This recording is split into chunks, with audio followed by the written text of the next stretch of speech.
Well, everybody, welcome to another episode of Inventory. We're going to be looking at some stock new arrivals very recently following the recent birthday.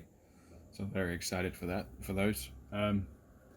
This means that we'll have slightly more Santa Fe stock than before, so we'll get those out the way first before proceeding on to the next lot. And also, after we've done this lot, you'll probably see the next candidates in the back, which are Amtrak stocks. So you've got a mix there. You've got looks like phase 2, and then going on to phase 3 and 4 in the where you can't see off camera, which is fair enough. But yeah, that's our next target, Amtrak, and anything in terms of commuter. We've got a few commuter coaches, hopefully to expand in the future. We'll see how that goes. But yeah, another episode of Inventory. Let's get started.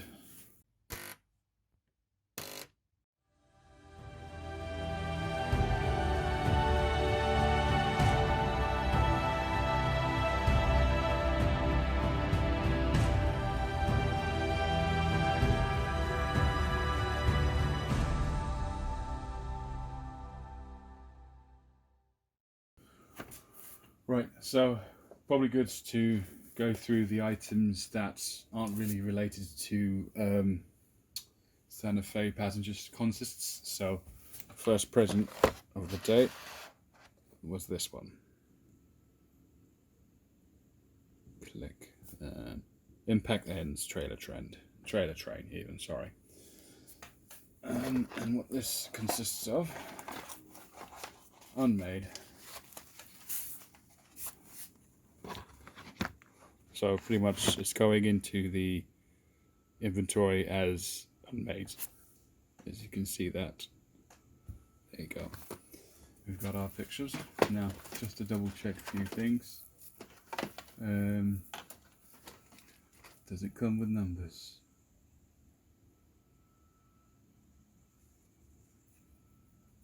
I think it does. 60125, potentially.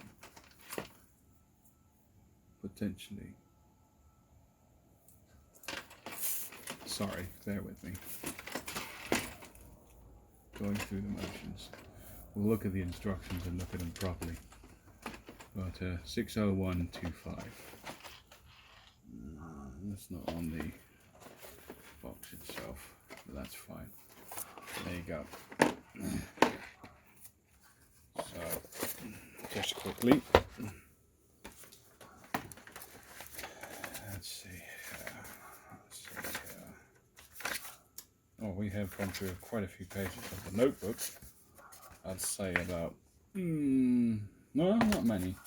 You could probably, by guesstimation, 10% possibly.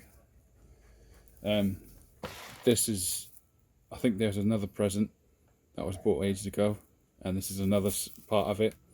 So and apparently there is another set that goes with this, so we'll keep an eye out. But yeah, when we get to that part of the stage, we'll log that in the inventory as well. But as you've probably seen in the previous videos, there's a lot to go through, so it may take a little while, but that's fine.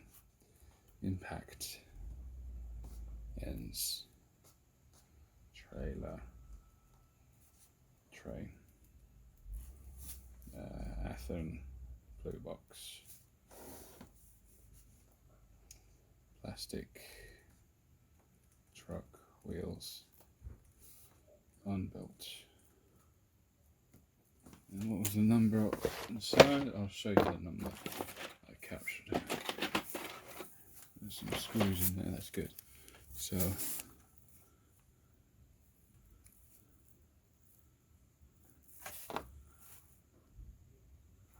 UTTX 60125.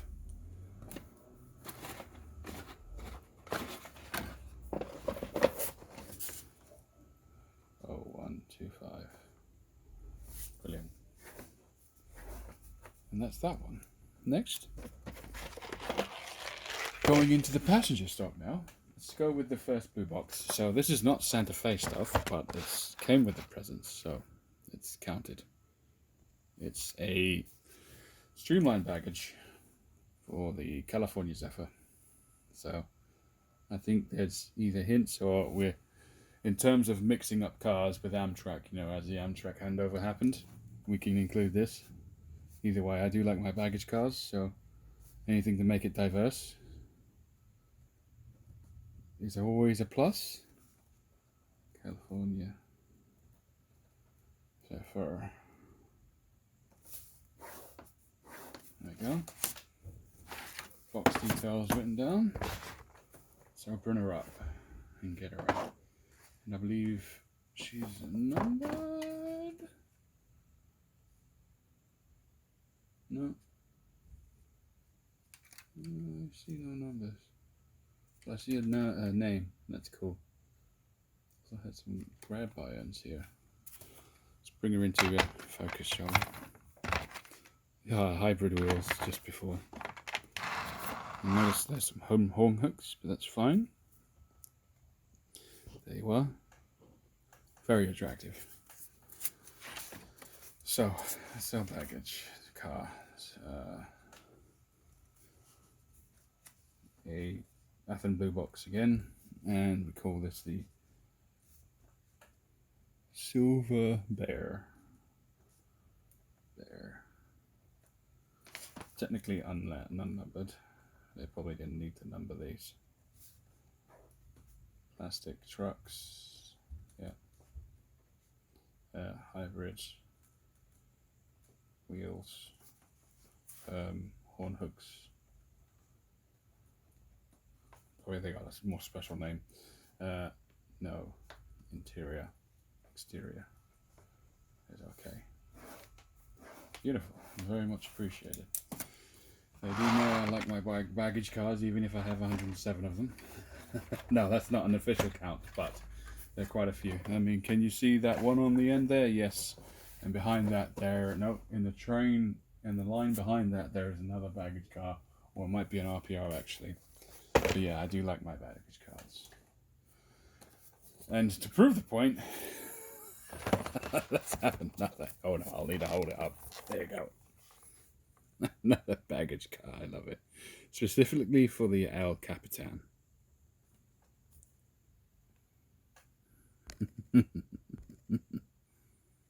Wonderful.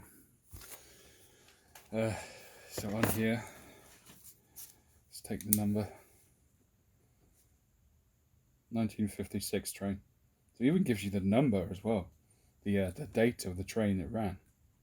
Because I've got some consist details.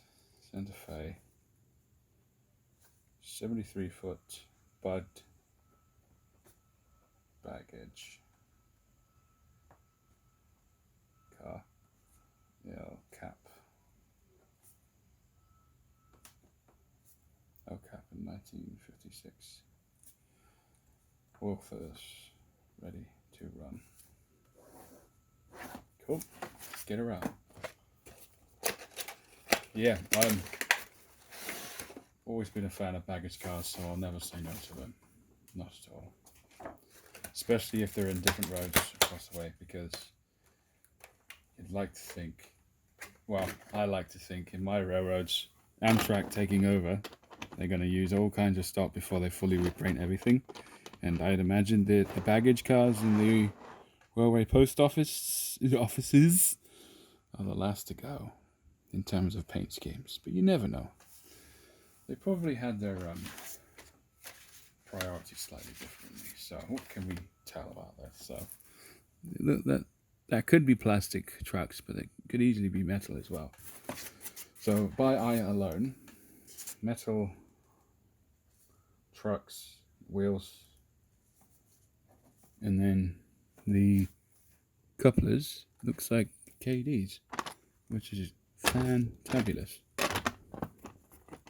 Yep, KDs galore. There we are. Sprung knuckles. Interior painted.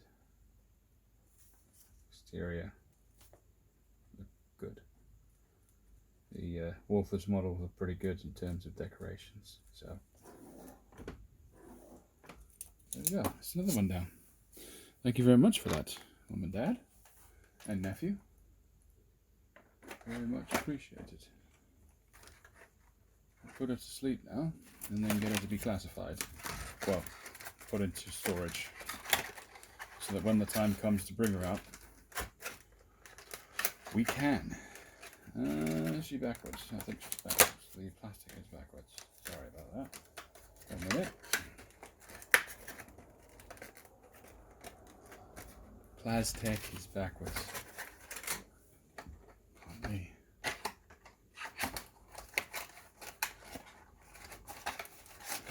In she goes. To be honest, I think that came in a box of proto model.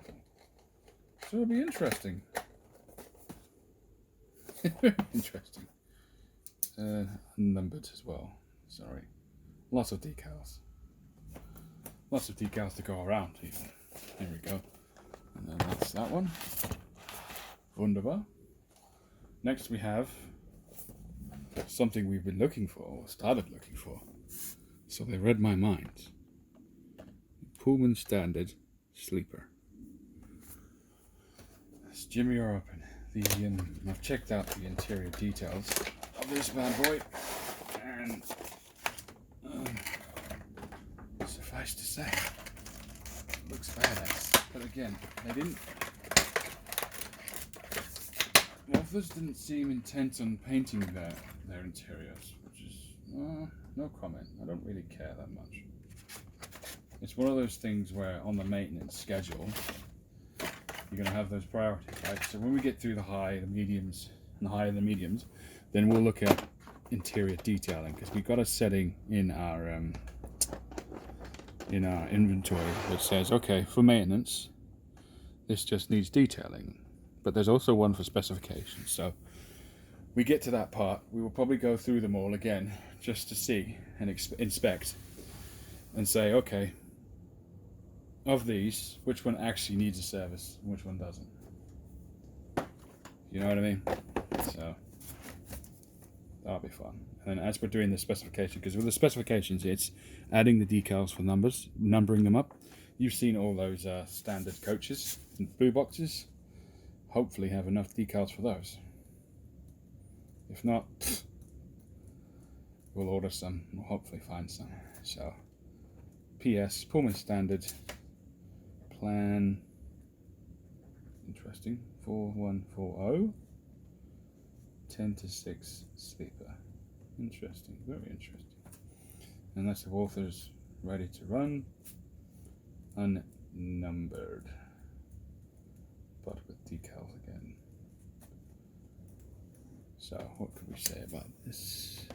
Again, it's, I'd say as above really, because you've got the KDs and the couplers. This is a KD because it's black. They're usually black and they look metal, and they got the springs. And on the other side,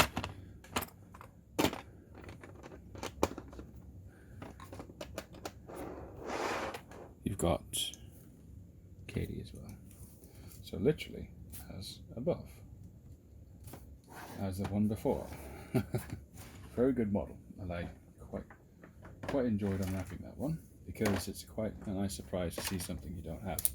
But then again, I'm not complaining if it's something I do have, because you can just say it's a busy season and Amtrak and or Santa Fe needed to add more coaches to step up with demand, especially between the commuter towns, and we could make the make our station in future a main hub for commuter towns. So it's breaking away some of the extra coaches and then continuing the main service. If that makes any sense to you guys, and if that doesn't sound prototypical, I'm sorry, but like I said again, prototypes are, I'd say, second priority, because first priority is just making sure I've got some kind of train I can run that can represent, should I say, the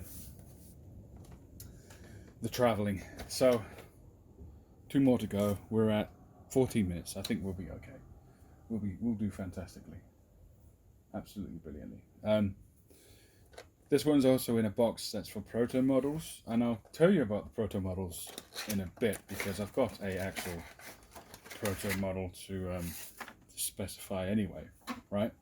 So, oh shoot, I didn't take a picture of the box itself. Let me do that first. With the train outside of it. There you go. Car outside of it, should I say. So, I've actually ordered one of these recently, and it might be of a lesser quality than this one. So, kudos to you, Mum, Dad, and nephew. Let's get her out. So, this is a Bud's Grill Diner. So, regarding that, doohickey. Just before I put it down, KD couplers, yeah. And that's the other thing. It's all of these have like proto qualities to them. Metal, shiny. It's hard to tell really. There you go, that's our grill diner. Hard to tell really in terms of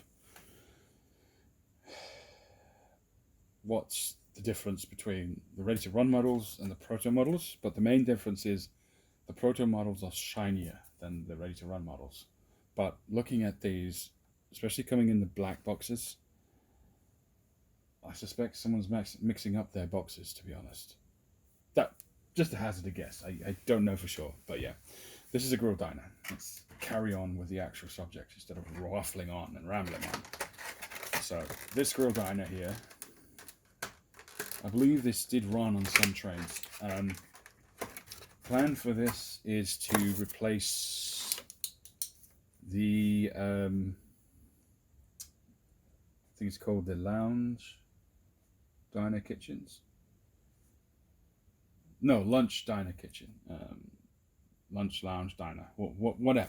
There's like two cars in the major consists for the Santa Fe, the El Capitan and the Super Chief, and they're like diners pretty much. So somewhere in the car, what it looks like here, but I don't think it's there. I think those are just booths, right?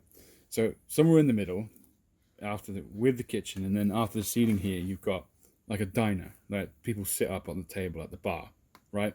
Or it might be lunch bar diner, whatever. And then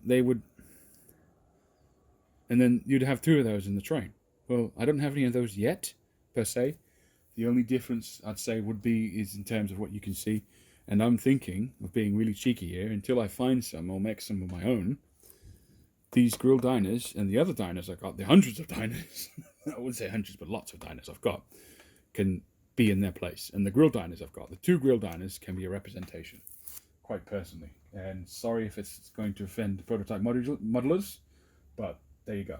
If you are so upset about me running grill diners in place of actual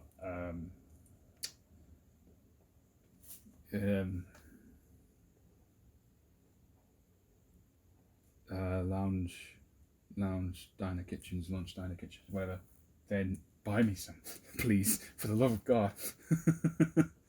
Because that's the thing, they criticize your trains, right? And then they expect you to, well, I don't say expect, they just criticize some of your work and your trains. And it's a downer because a lot of people probably can't find some of these models, or they're just there to enjoy themselves. They're not there to mess up the hobby for anyone or do as the others do, you know what I mean? Sorry, I'm ranting, so I'll limit that. So for this, I've put as above. But yeah, no, in my case, if I ever do shows with the layout or some of the modules, I will be running trains not quite to prototype. And like I probably said before, it could be to trigger the rivet counters, but it also is because some of the cars I just don't have.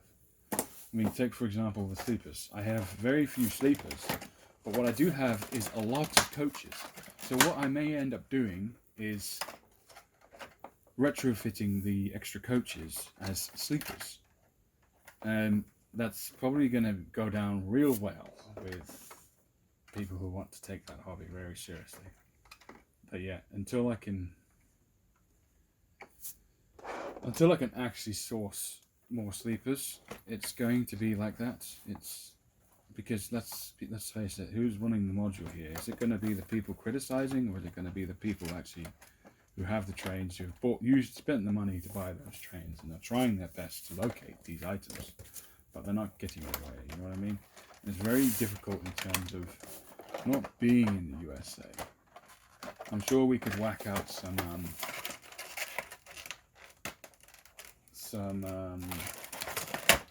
British models if we want to, but again, you're still going to have those people that will criticize your model. I mean, at one particular show, at a fantastic layout, I overheard someone just criticizing layouts simply because they were DCC. I mean, quite frankly, it's none of your business really if you're not running the trains. If you can't stand DCC, I don't know why you're even in the hobby anymore, because DCC is, in fact, I'm sorry to say, the future. It's the one way it's going to get kids interested and stayed interested, because they're all on their phones and laptops and iPads and such. If you can connect trains to phones, iPads and laptops, you've got those kids. They are indoctrinated into the trains, and you will be saving the hobby. But if you have this attitude of, oh, you've got to put all the time in, you've got to go full DC, otherwise you're not a real modeler, then I'm sorry, you're the problem. It's poor demonstration. It's bad form. You know what I mean? Try and keep the waffling and the ranting to a million, but there's just some of these things just irk me, and I'm not in the best of moods right now. I'll explain it in the description. There we go. That's the next one. This is the final one. This is the actual model in the proto plastic, in the proto box. You get my meaning. I notice it's as shiny as the ones before it, and it's got the metal wheels. It's also got the KD couplings. So I'm thinking that after all this inventory, we're starting to see that some of these models are in fact not ready to run models, but author's proto models. So you saw what this was. It's another Vista Dome. So I'm going to be honest with you guys. I know I've got plenty of Vista Domes, but hell, so what? So what? It's fun. I mean, especially with, say for example, we've got the commuter areas, right? What you don't want to do is have only one Vista Dome for a train that fits hundreds of people, right? You want to have multiple Vista Domes, and that's my idea right there. I've only got one big dome for the old El Capitan before the high levels came in, and I've only got one Sky Lounge as well. So getting around that's going to be in terms of, okay, the Super Chief and the El Capitan sometimes join together in the low periods. Maybe if we make an excuse and say, okay, the El Capitan and the Super Chief also join together in the busy periods because there are a lot of tourists and because they were low on Sky Lounges. And just say it like that, like we're running an actual railroad, and say, look, you give me, numbered, say this is you give me a real life scenario. This is a perfect example. This is should I say what the railroads probably faced, especially during the war era. I mean, a lot of their factories were commissioned to build tanks and ammunition, right? So they may not have been able to fulfill their orders for stuff like this.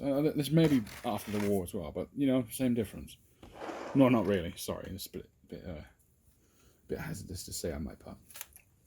But yeah, all the factories are still probably running down from the war at least.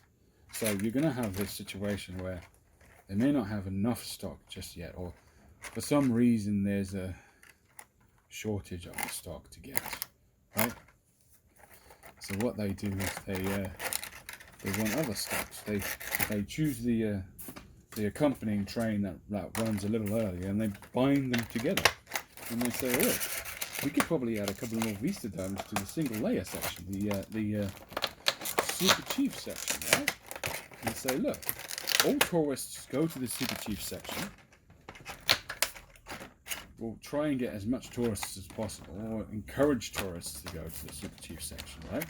And then have your sleepers towards the end next to the El Capitan section, and encourage the El Capitan section to be the long distance travellers. I mean, does that make sense? Does it sound plausible in a real world scenario? Maybe it does, maybe it doesn't. I don't think, to be honest, to me, Santa Fe running different, not running their proper stock list as anticipated properly, probably doesn't sound right, if that makes sense. But yeah, that's something for the future. When we start really taking off with the modules, we'll actually go into like doing this sort of stuff. Actually, doing classifications of our trains, of our actual trains, of what we have, and running them. You know what I mean?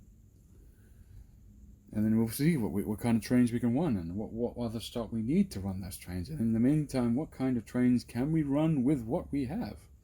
If it's going to be the combination of El Capitan and Santa Fe with extra coaches at the Santa Fe Inn, so be it. It is my railroad after all. With a couple of cars belonging to my nephew, and they are perfectly on loan, especially if they've been left on the tracks. But there you go, people. That's another episode of Inventory Down. That's the Santa Fe stock again. Hopefully all been inventoried. Anything else to come along, including the other grill diner, and then there's another one for the El Capitan, the diner, high-level diner at some point. Then yeah, I'll log those as well as we go along. But yeah, next time it will be the Amtraks, as you see here. But no, it's been fun. It's been really appreciated. Any chance, comments, likes, subscriptions, what have you, advice, corrections, calling me out and rubbish, all good, all welcome. But yeah, thanks for watching, and as always, keep railroading. Ooh, there's a derailment. It's gone off the tracks. Oh no! Squeak. Reverse. Okay. Problem appears to be the coach car, sir. Yeah, we'll get that fixed.